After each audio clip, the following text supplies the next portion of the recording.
जी अस्सलाम वालेकुम ट्रेडर, क्या हाल है? ठीक है। चलिए जी, गोल्ड को देख लेते हैं। गोल्ड और बीटीसी को पहले देखते हैं गोल्ड को कि आज के दिन में गोल्ड की मूवमेंट क्या हो सकती है। जिस तरह डेली टाइम फ्रेम के हिसाब से हमने बात की थी कि यहाँ पे ब्रेकआउट स्ट्रक्चर था और इसने इस एरिया की जो लो है लिक्विडिटी स्वीप करके मार्केट ऊपर जा रही है। डेली हिसाब से नहीं, ये बेसिकली एक रेंज में जा रही है। ठीक है, ये एक ट्राइंगल है और एक रेंज है। तो छोटे टाइम फ्रेम में जाते हैं और छोटे टाइम फ्रेम में देखते हैं। H4 में ना हमारे पास लास्ट ब्रेकआउट स्ट्रक्चर ये था, इसने यहाँ पे अपना ये हाई कंफर्म कर दिया। ठीक है, अब इसमें सीन ये है कि कुछ ब्रोकर में ना ये कैंडल इसके ऊपर क्लोज है, क्योंकि H4 का टाइम हर एक ब्रोकर का डिफरेंट होता है। ये ओंडा का है और इसमें अंदर इस ब्रोकर के मुताबिक तो यहाँ से तो सेलिंग ही है, क्योंकि ये हाई जो है वो इन दो कैंडल ने ये हाई कंफर्म कर दिया। ठीक है, कि ये वाली जो वेव थी वो यहाँ तक थी। अब इसके ऊपर क्लोजिंग नहीं होती तो इस ये हम रिट्रेसमेंट एक्सपेक्ट कर सकते हैं। ठीक है, अच्छा। अब H4 में जो हमारे पास जोन है वो ये बन रहा है, जिस तरह मैंने मेंशन कर दिया है।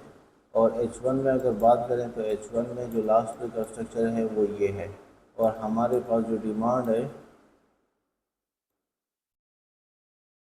वो ये है, ऑर्डर ब्लॉक है H1 का। ठीक है, ये दो एक एरिया है कि यहाँ से हम ट्रेंड कंटिन्यूएशन कर सकते हैं। लेकिन यहाँ पे ना ये देखें बाई की एग्जैक्टिव कैंडल लगी है ना। अब हम बात करें ना तो फिबोनाची की अगर बात करें तो इस मार्केट ने ये वाला जो एरिया है ना 50 और 61 वाला, ये एक इम्पोर्टेंट जोन है। ये बंद है तकरीबन 65 से लेकर 70 तक। ठीक है, अगर 65 को ब्रेक कर देते हैं ना तो फिर तो ये नीचे आ जाएगा, लेकिन अगर 65 को ब्रेक नहीं करता, ठीक है, 3365 को, तो ये यहाँ से ही कंटिन्यू हो जाएगा। और H4 के मुताबिक हम जो है ना रिट्रेसमेंट एक्सपेक्ट कर सकते हैं। और अभी मैं M15 को भी देख रहा था। M15 में हमारे पास सिचुएशन अभी मैं वेट कर रहा था। M5 का स्ट्रक्चर जो है वो तो सेल साइड में शिफ्ट है, लेकिन मैं चाह रहा था कि ये जो है ना इसकी 5 वेव कंप्लीट हो जाए। अब ये लो ब्रेक होगी ना, तब जो है ना हम जाके इस एरिया से इसको सेल कर पाएंगे। ठीक है, ये लो अगर ब्रेक होती है तो M15 का स्ट्रक्चर भी शिफ्ट हो जाएगा सेल साइड पे। और हम इसको जो है ना एक यहाँ तक इसको एक्सपेक्ट करेंगे 50-52 तक। और उसके बाद देखेंगे कि वहाँ पे मार्केट की रिएक्शन क्या होती है। हो सकता है कि आज ये लो स्वीप भी कर दे और मार्केट 30 एरिया तक आ जाए। वो डिपेंड करते हैं जी मार्केट की सिचुएशन पे। अभी जाते हैं जी बीटीसी में। बीटीसी में कल मैंने एक आई थिंक मैंने लाइव शेयर तो नहीं किया था, लेकिन ये कि यहाँ से मैंने ट्रेड को एग्जीक्यूट करने की कोशिश की थी। वो तो अच्छा चला है। जिस तरह हम कुछ दिनों से बात कर रहे हैं कि यहाँ पे ये हमारे पास जो डेली का लेवल है, ठीक है, मार्केट ने इसको एग्जैक्ट टच किया और वहाँ से वापस गया।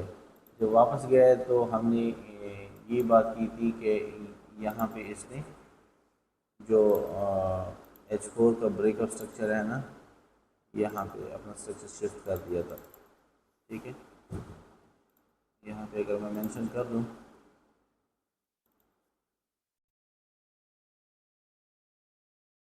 तो ये वाला जो एरिया है ना,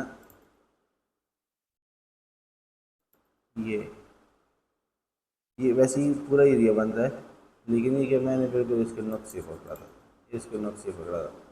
ठीक है, तो ई क्यू एम एल का लेवल होता है H4 का। हालांकि H1 इसने अपना सेल साइड पे शिफ्ट कर दिया था। यहाँ पे अगर हम बात करें तो ये हमारे पास जो है वो लास्ट ब्रेक स्ट्रक्चर था H1 का।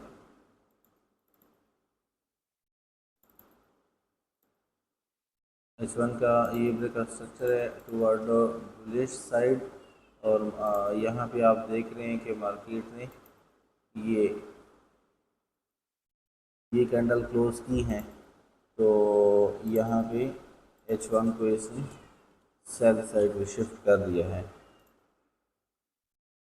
ठीक है, तो अब देखो H1 के हिसाब से हम सेल रहे हैं, लेकिन ये कि ये एरिया जो है वो बड़े टाइम फ्रेम का है।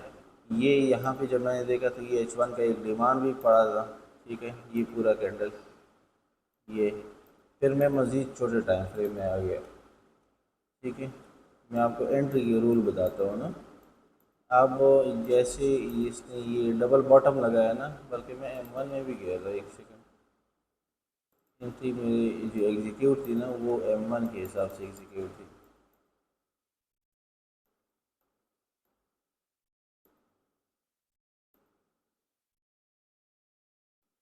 ये इसने अपनी 5 वेव कंप्लीट कर दी यहाँ पे, 1 2 3 4 5, ठीक है। ये जब दोबारा टेस्ट करने आए ना तो यहाँ से फिर मैंने एग्जीक्यूशन कर दी।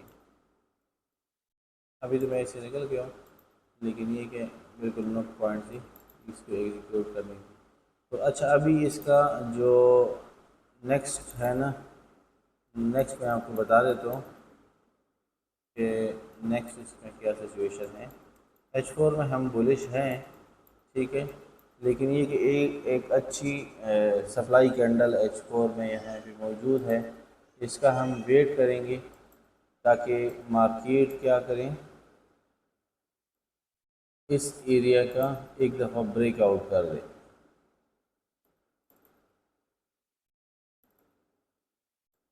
ये जो रेजिस्टेंस है ना, इसका एक दफ़ा ब्रेकआउट कर दे, और फिर जो है ना हम छोटे टाइम फ्रेम में इसको एग्जीक्यूट करने की कोशिश करेंगे, ठीक है। ये जी सिंपल सी एनालिसिस है BTC और गोल्ड की। उम्मीद करता हूँ कि वीडियो आपको अच्छी लगी होगी, और मिलते हैं जी नेक्स्ट वीडियो में। तब तक अपना ख्याल रखें। अल्लाह हाफिज़।